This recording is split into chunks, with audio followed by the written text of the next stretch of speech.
Hello, everyone. It is Tuesday, July 14th, 2020, a year, of course, that we're never going to forget, and I think we still are living in the bubble. Although here in Winnipeg, Manitoba, we are almost at 0 cases, and we've had, I think, a record-breaking 10 or 11 days with no new cases, so things are looking really good for us, but there's still caution in the air. And speaking of caution, there still is a lot of fear. A big topic is racism, and it still continues on. A recent poll showed that a few years ago, there was only 44% that believed that there was racism in their community. And now that number has jumped to well over 60%. So things aren't really okay, but we'll have some very, very interesting conversations today with our guests. So welcome to the Hugh virtual chat. And it is going to be a hot one, no doubt, but you know what? There is always room for learning and being open to new ideas. And so my tech guy, he's actually on vacation, and he's doing this remotely. So he said, you know, I'll do my best to make sure that everybody gets in, and I will continue to talk until we see some familiar faces. But anyways, interesting. How is your summer going? Really? And yesterday it was dark, it was cloudy, it was gloomy, and it was like, oh my God, it was almost felt like the end of the world. It was so, so bad. But today, it's a new day, and the sun is out, and it really is amazing what blue skies and the sun can do for you to lift your spirits. And that's what we're here for today. And still waiting for some people to arrive in our virtual chat. And it has been an amazing ride. And oh, there, I see some faces. Hi, everybody. Hello. Hey, hi, Kristen. I haven't seen you for a while. Hi. Oh, Charlotte, I love the curls. Oh, yeah. And is that Jamie? I'm not too sure. Hi, you might be just unmuted. Just unmute yourself. hello. Hello, welcome. Thank you. Yeah, and hopefully Hani's joining us, right? I think he was planning on to. Hani, I think. I don't see him quite yet. Oh, I hear a voice. I'm Tracy. Hello, Hani, how are you? Yes, I'm good. Thank you. I through my cell phone, so apologize if the connection is not that great. Okay, now we're getting you back. Yeah. But I'm glad that you I can was waiting. I don't know what's going on with the connection. Oh, but you are connected now. We just don't see you. Excellent. We just don't see you. Yeah, I am using my cell phone. Uh-huh. And so, yeah, I'm not by the computer. So it's, and I'm outside of the office. Okay, all right. Well, enjoying the nice weather, eh? I hope. It's nice weather, but yeah. All right. Well, I'm thinking. I was hoping that Jessica was going to join us today, but we'll. She can jump in. Graham, when you see Jessica in there, she can let her in it too as well.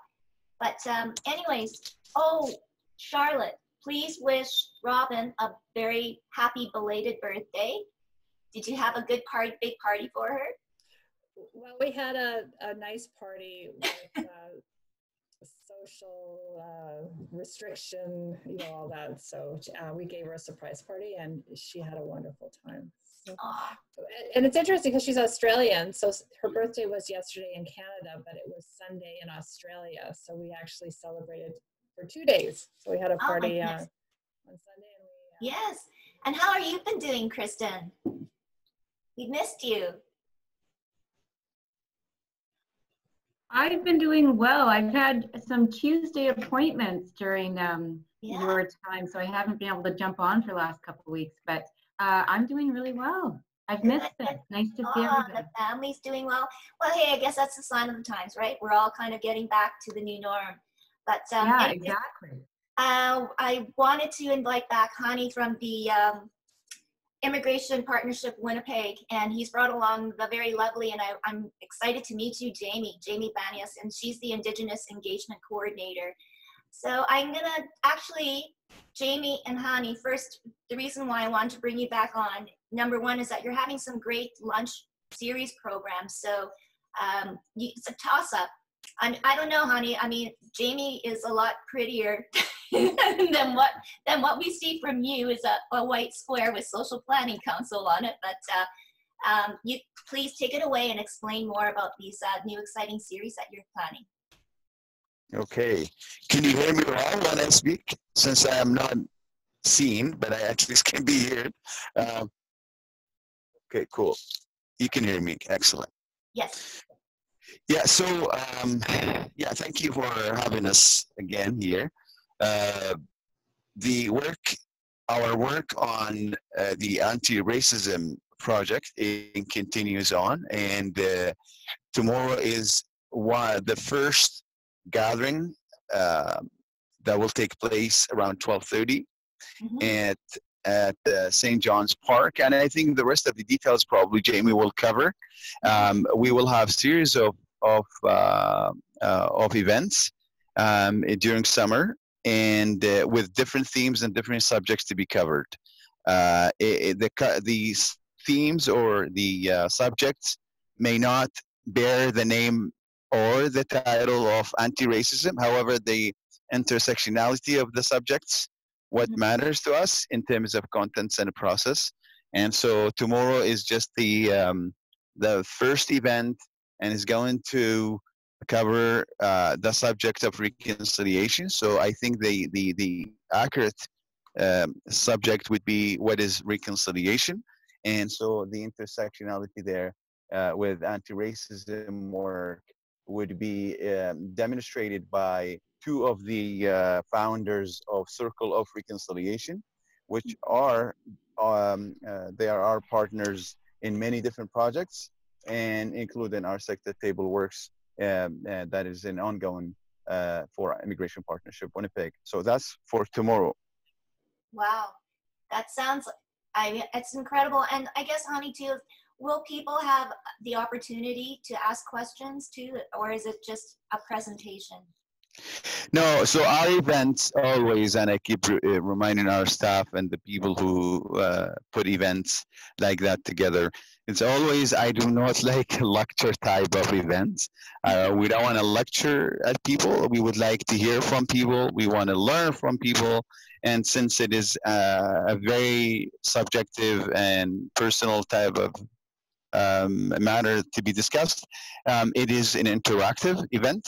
However, the initial stage of it, I would say, or the initial period of time that when the event started, is going to be introduced by those two founders of the Circle of Reconciliation and highlight their definition and understanding of what reconciliation is all about. And then after that is basically like the rest of our events, it would have an opportunity and space for people to join in, share their perspectives, and we will hear their voice and make sure whatever questions that they would have to be followed and answers with the best of our knowledge, and relying on our large network in terms of obtaining tangible, realistic answers to questions that we may not have at the moment. Right. So if I might add just a moment here, another wonderful thing about tomorrow's presentation specifically is that Circles for Reconciliation, actually, they offer to set up separate circles for a corporation or for a group, for a school, that sort of thing. And so they'll actually also be providing information about their organization and how people can schedule other times at a later date when they maybe want more information, or if they have more time, or they want to go more in depth into the topic. So it's we're very grateful to Clayton and Raymond for coming tomorrow for their presentation, and then also for the question and the conversation time that's going to be available afterwards, but also for being available as an organization to take the conversation further. Wow. So how far have we come, Jamie? Pardon? How far have we come as far as reconciliation, and it's a big word, and I know it's a lot of different meanings. And I mean, it relates not only, I know, to the Indigenous population, it also relates to with mental health and wellness and our whole being now, and being in this crazy bubble. There's a lot of fears and there's a lot of misconception, I think. Yeah, I think this is a personal opinion, but I think the question of how far have we come is not only a very difficult question to answer, but it's also a very dangerous question to answer. Mm-hmm. I mean, of course, progress has been made, and of course, people are learning more than they knew beforehand, and we're more aware of our actions and our beliefs and how those affect how we interact with each other. But when you get into the point of asking how far have we come, it becomes easy to take the focus away of how much further we need to go. And certainly there is obviously issues that still need to be addressed, and ways in which we are being affected by preconceived notions that we may not necessarily be aware of yet. Yeah. Kristen, you're nodding your head. You like to add something? I'm just enjoying the conversation and hearing what's about the event. But I do agree that's a dangerous question to answer, and there is a long way to go. Clearly, yeah. And Charlotte too, reconciliation, like I had sort of mentioned, that it does spill off too into the mental health and wellness, and certainly to, you know, the communities that don't have a voice as well. I mean, I'm sure you see that.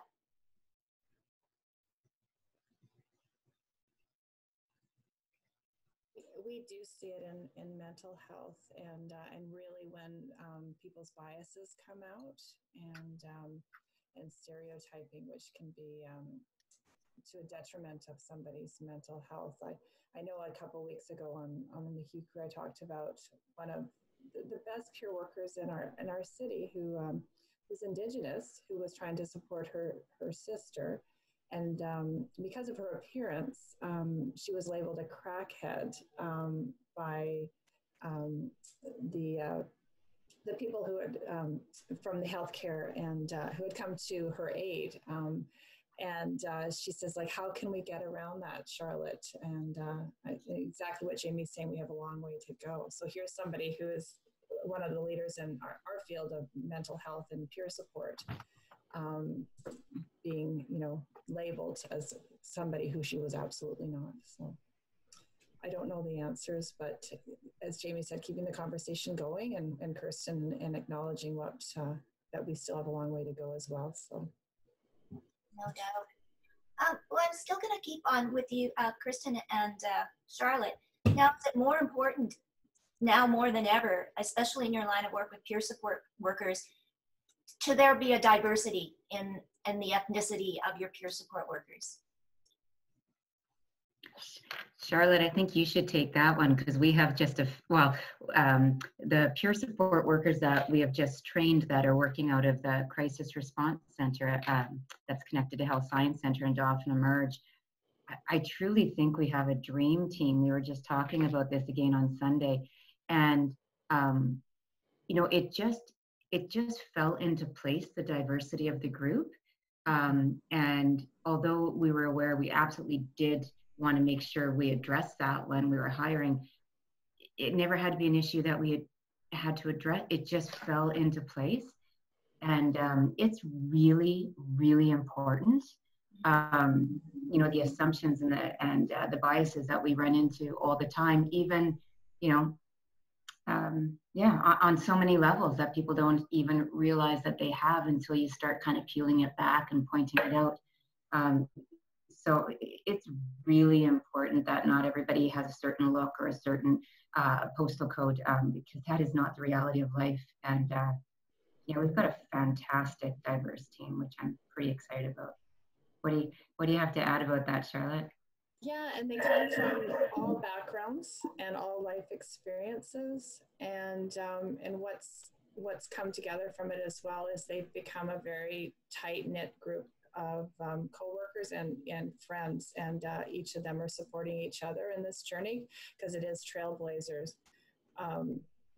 And then, you know, we did so much work on working on our own biases in this training, so that when, you know, people come in, you're not, you're aware of your biases and how you support them better. So we were just celebrating, Kristen and I, that yesterday or 2 nights ago was the first time somebody came in and actually all they wanted to do was talk to a peer worker, not a clinician in the CRC, because they'd heard of such value in what was going on in the hospital now. So, you know, we're pretty excited. So we just want more of it too. Our dream now is to get peer support with the policing. So when there is a wellness call, a peer worker will go out, not somebody in uniform.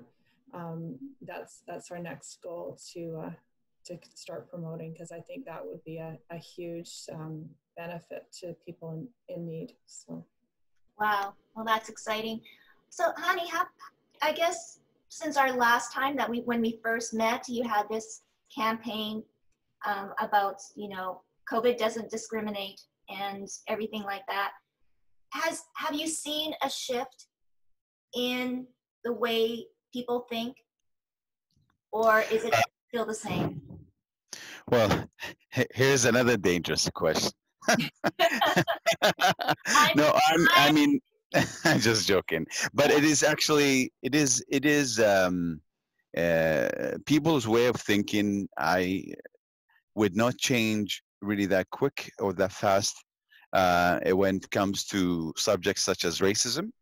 It is an internalized notion that impact personal behaviors and social tendencies, and for that purpose, lots of work need to happen before a real shift in people thinking can take place.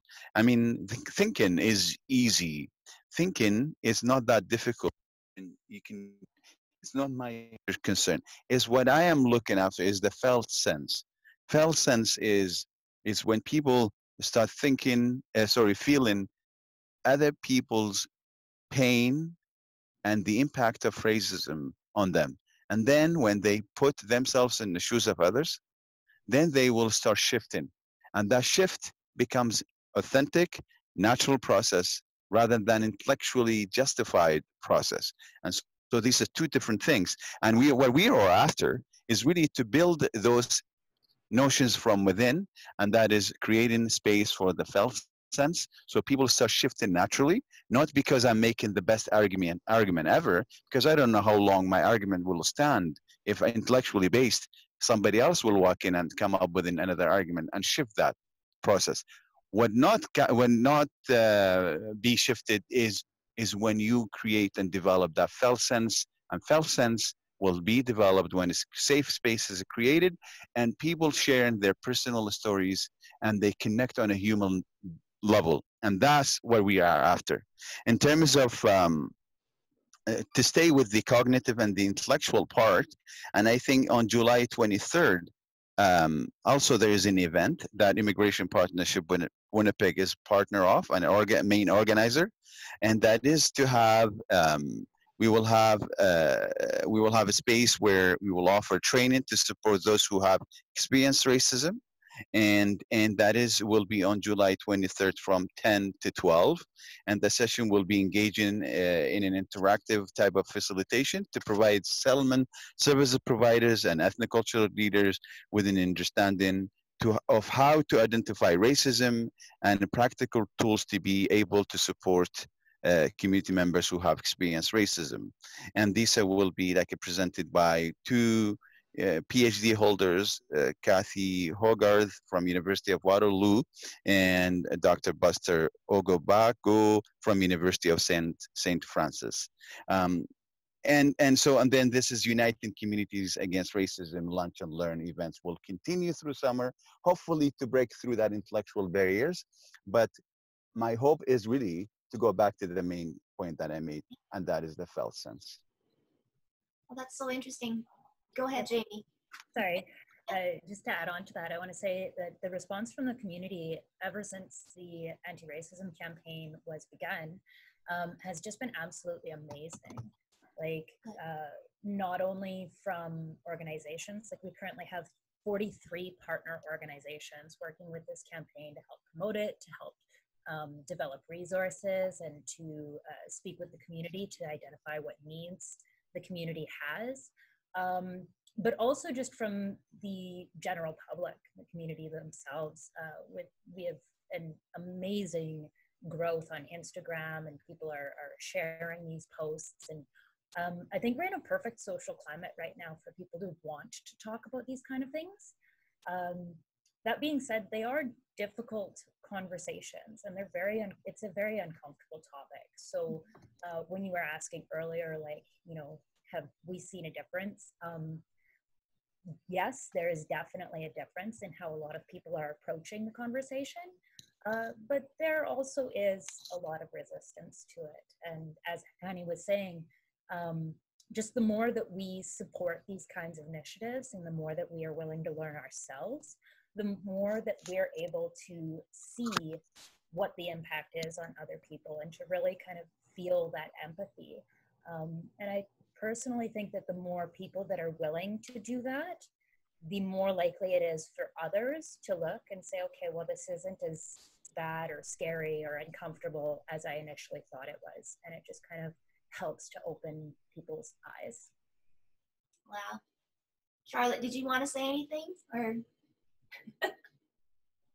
just listening?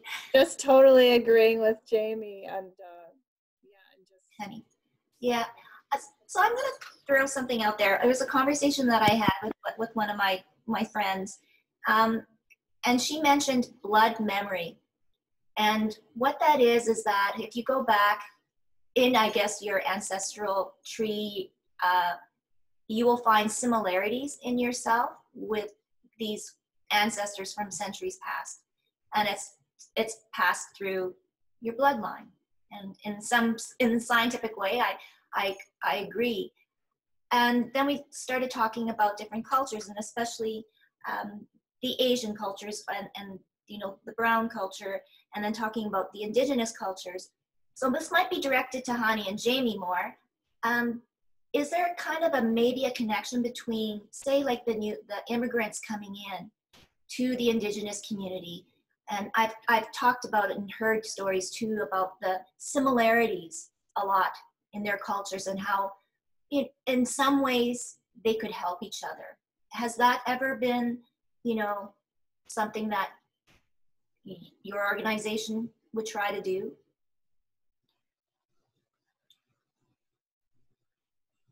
Hani? Yeah. So the short answer is yes. The long answer is we're working on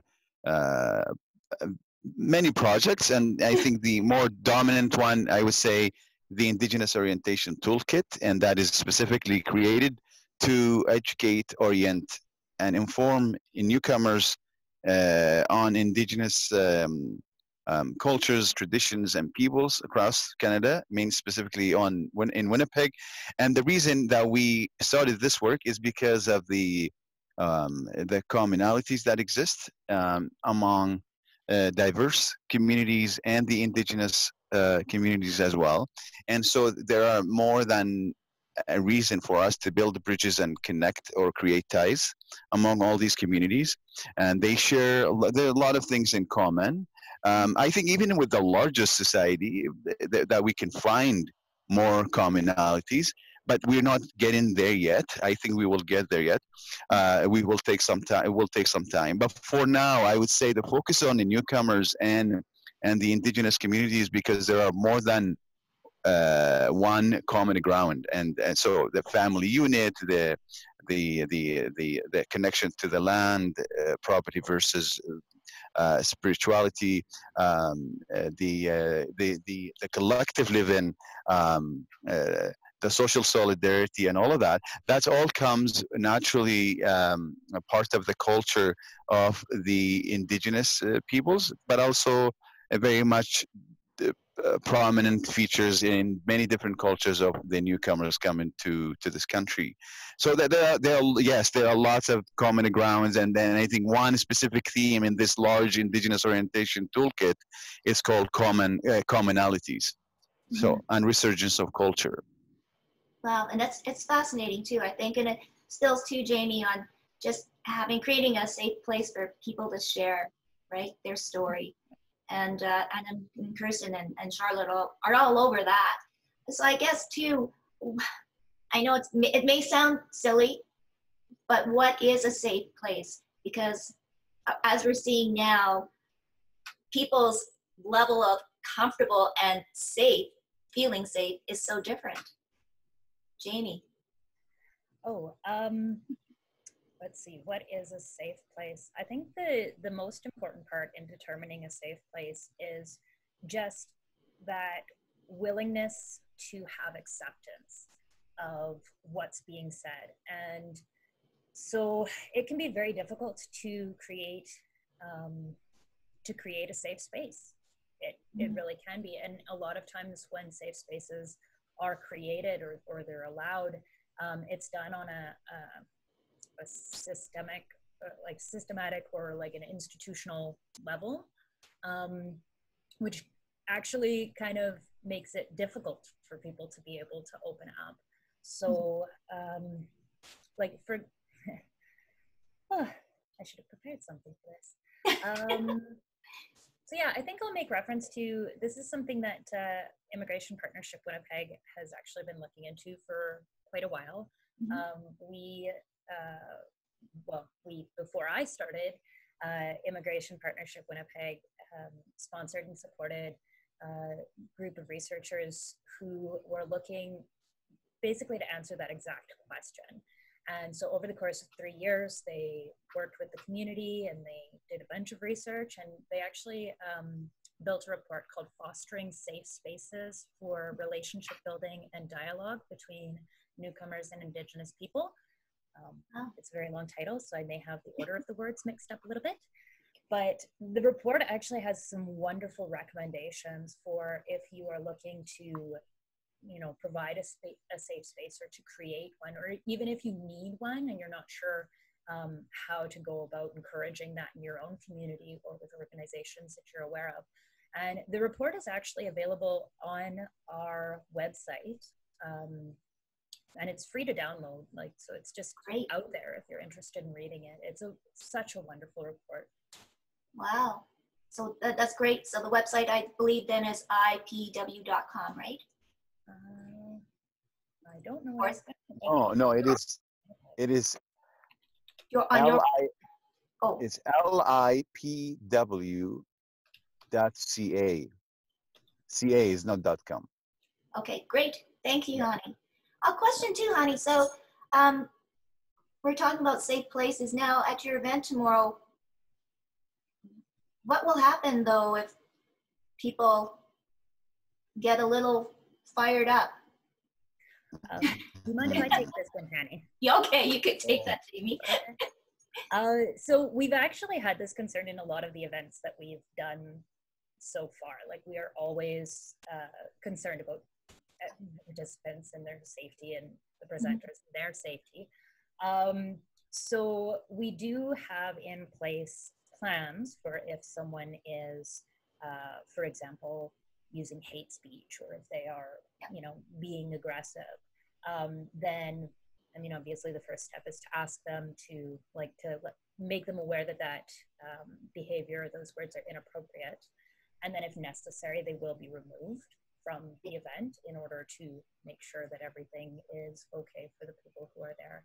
But surprisingly, or I guess not surprisingly, because like I said, with the social climate being what it is currently, despite having been worried about this possibility and been prepared for this possibility for each of the events that we've already done, we have not yet experienced this actually happening in any of the events. Like, I think people just really want to learn. Oh, that's so important. I mean, I think that's, one of the reasons why, we all find your organization so fascinating, and, is so excited to hear about these new series, because it is education.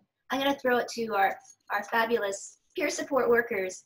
How do you diffuse a situation, or how does the peer worker work with someone that they don't see eye to eye? And I'm sure both of you have had that experience.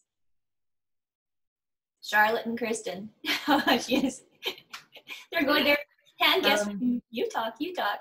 Well, and you know, even before I jump on that, I'm fascinated with the question you asked also about safe spaces, because that is something that we continuously strive to create and is incredibly important in our work. And some of the things that we try to do, whether it's in a small group, a facilitator group, a support group, or one-on-one, is first of all, it's a non-judgmental space. There is no room for judgment, and we meet the others where they're at. The second thing is, I love the tagline I learned, and I believe this wholeheartedly, is to be able to accept without understanding. And that's something I learned, Tracy, through an earlier show with you. And I use that over and over again, because that's exactly what we need to strive for. We don't have to completely understand, but we do have to have a place of acceptance. And the word empathy keeps coming up, and to actually create and foster a space where empathy overflows, that's the ultimate goal. That's not always possible, but to be able to have empathy and step into another person's shoes and to be able to feel or understand where they're at, you know, that's the antidote for shame, in my opinion. So we continuously strive to create safe spaces as best as we can. And the second part of that question, I even forgot now. Well, how did you diffuse a situation where? Right. Well, you know, I've facilitated groups throughout the last several years, and one-on-one, and I have had situations where people get really heightened, and it's more concerning when it's in a group, in my opinion, because it can be triggering for the others. And it's your job to create that space that's safe for people to be vulnerable and share sensitive material and feel safe.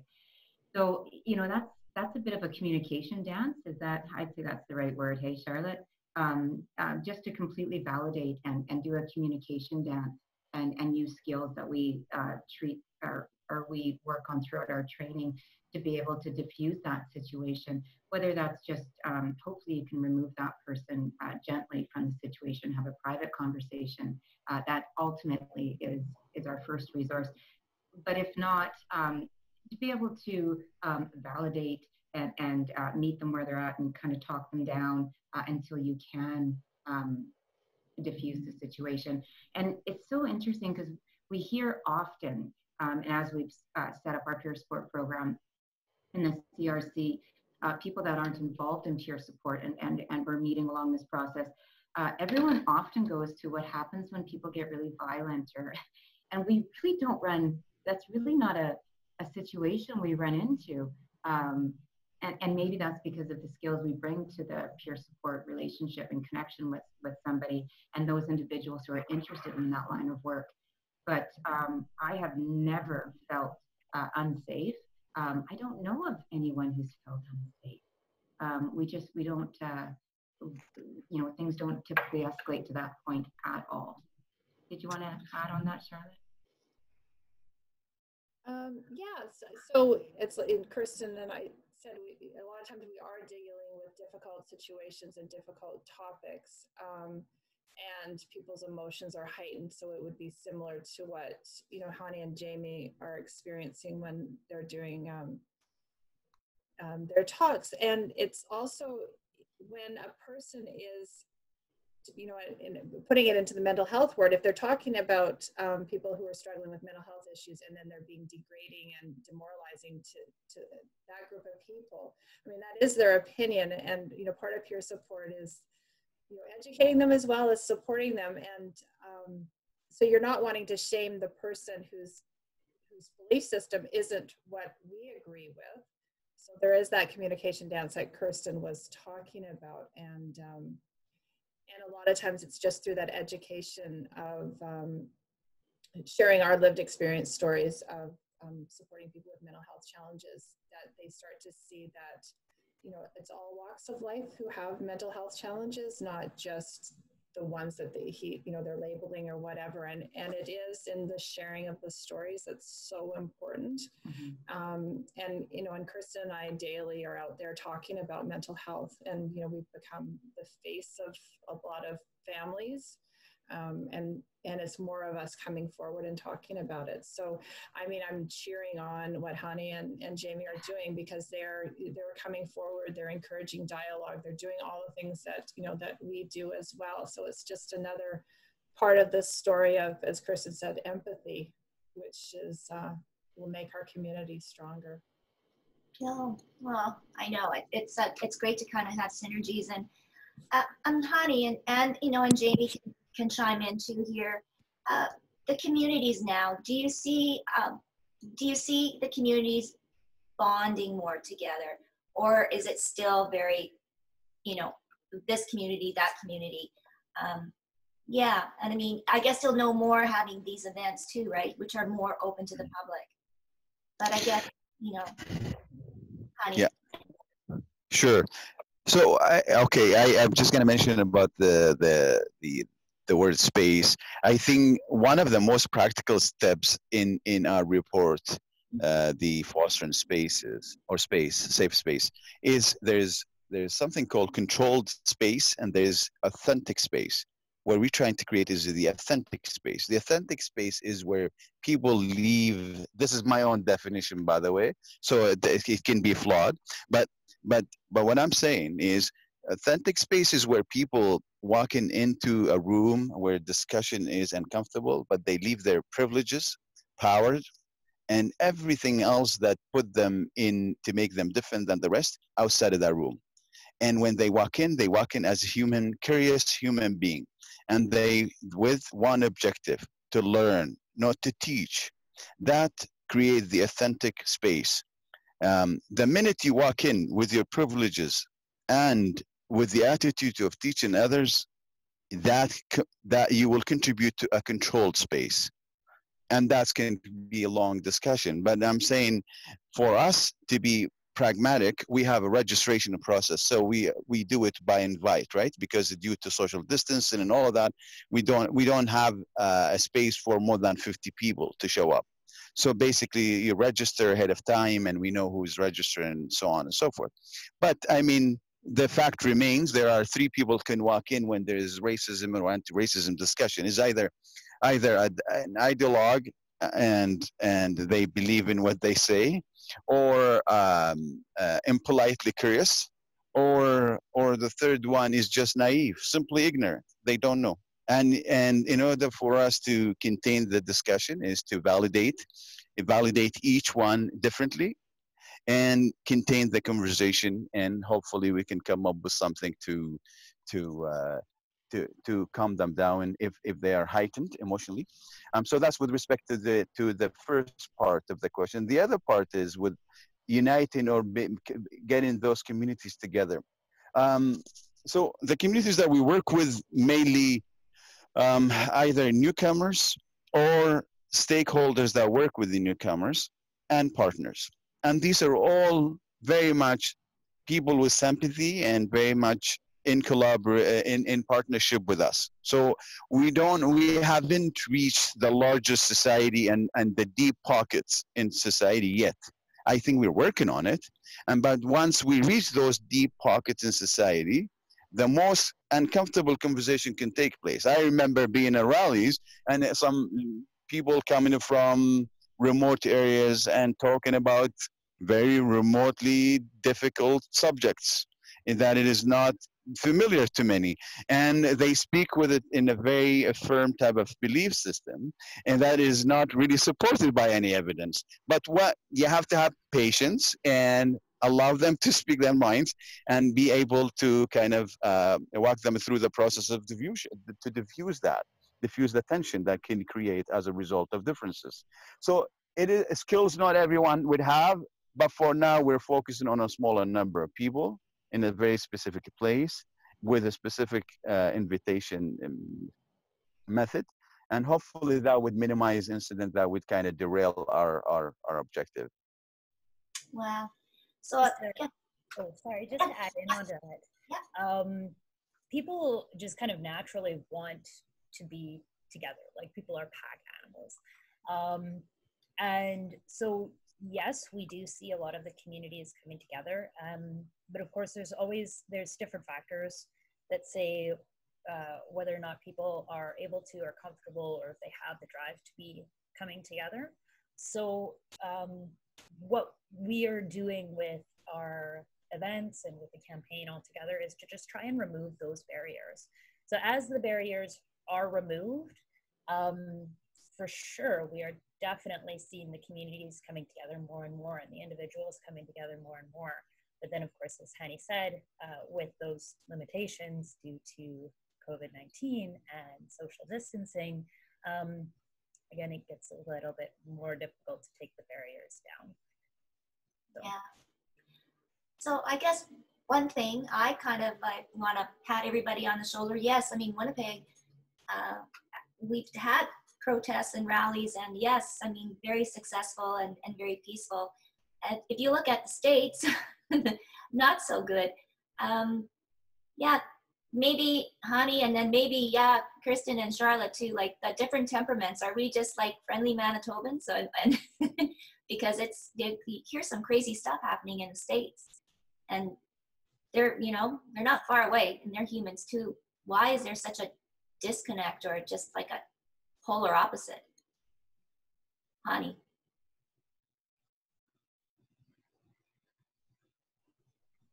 Or Jamie? Okay, I can jump in on that one. So just, oh, wait, are you going, Hani? Just 1 second, Jamie. I want to make sure that I want to say you're invited, because I think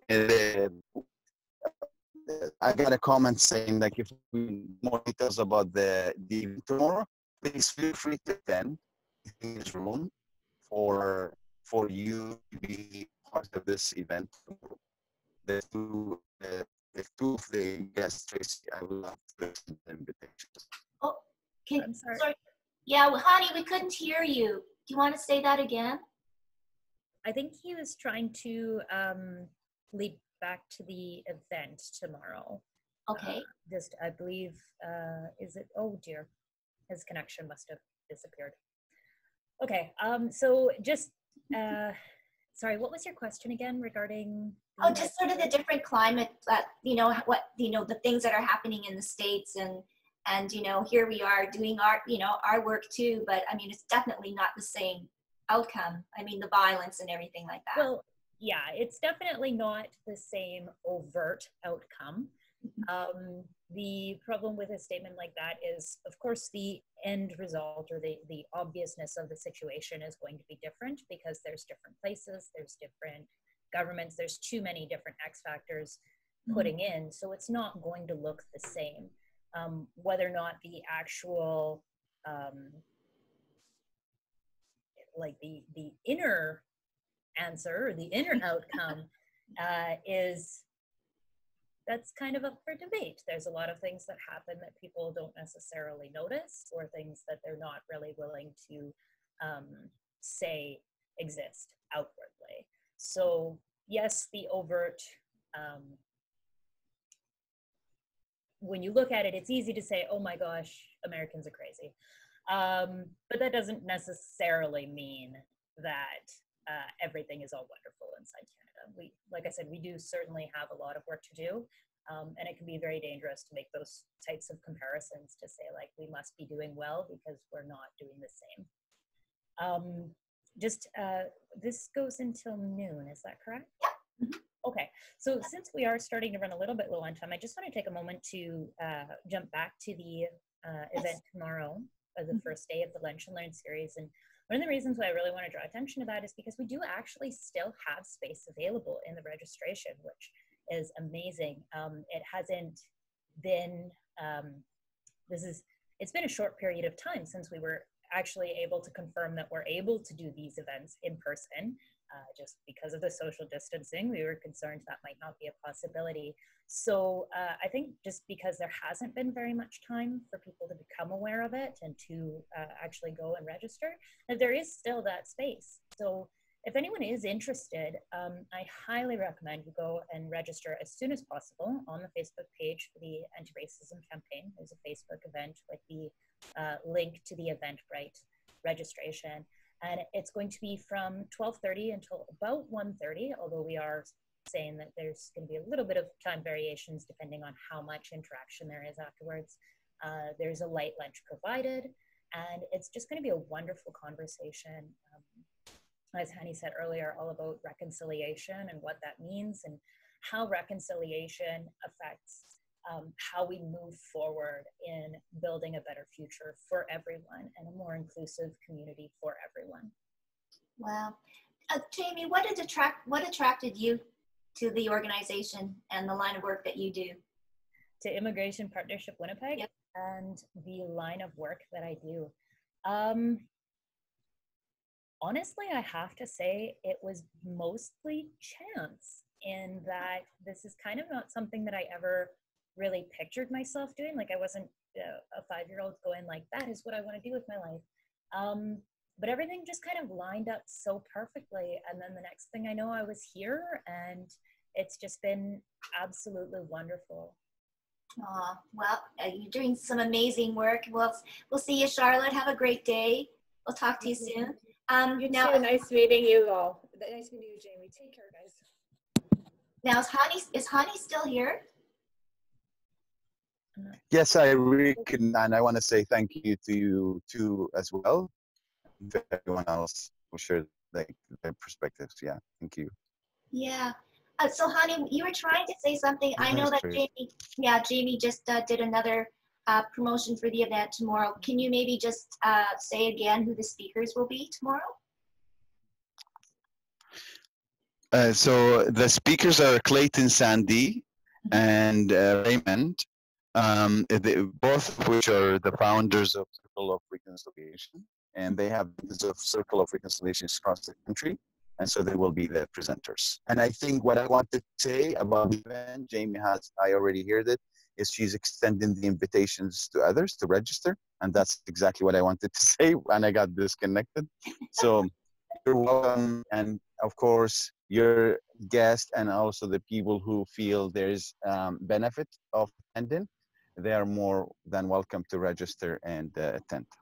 Oh, well, I'm sure it'll be a great success. And you know what? We all thank you and your organization, Hani, for creating these conversations and these lectures and more education. So I will continue to have you and your wonderful staff on just to keep us all informed and get the word out. And hopefully someday we can all meet together in one room and have a bigger discussion. And maybe it'll be, you know, the outcomes of everything that's happened over the last several months. I think things will change, and hopefully there'll be a shift, a felt shift, which I think that you can all be part of that and be very, very proud of the work that you're doing towards that. Sounds good. Thank you very much, Tracy. Thanks. Yeah, absolutely. Yes. Well, and thank you, Jamie. And Kirsten, is there anything else you want to add? No, just that I've really enjoyed the dialogue today, and I'm texting with Charlotte. We're going to try to go to the event tomorrow. So so that will, I'm looking forward to that. Great. Excellent. Well, it's supposed to be beautiful weather tomorrow. Jamie, anything else you'd like to? Yeah, I just want to make reference to something you had said just a second ago about, you know, hopefully when we're all back together in the same room and we'll be able to discuss the outcomes of the past couple of months or however long it's been. And hopefully we'll be able to point to a felt shift in how people are interacting with each other. I just want to remind everyone that if you're looking for a felt shift in how people interact with each other, just always start with yourself, because if you'll feel it and the people around you will feel it.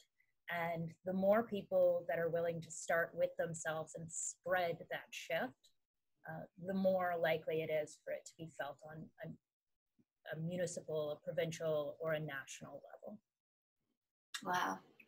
Okay. Well, on those words, we will go forth. You gave us all a job to do, Jamie. Oh, wow. Well, and thank you, Hani. It's always great. Too bad next time, at least, you know, we can have you on the screen. We can see you. Yes. Thank you. I apologize about this, but for next time, yes, we will see you in person and also on the screen. Have a wonderful day. Thank you very much for having us. Thank you so Thank much. you. Thank Bye, you, everybody. everybody. Bye. Bye-bye. Thanks, Hani. Thanks, Jamie. Love you, Kirsten. Bye, Thank you. everybody.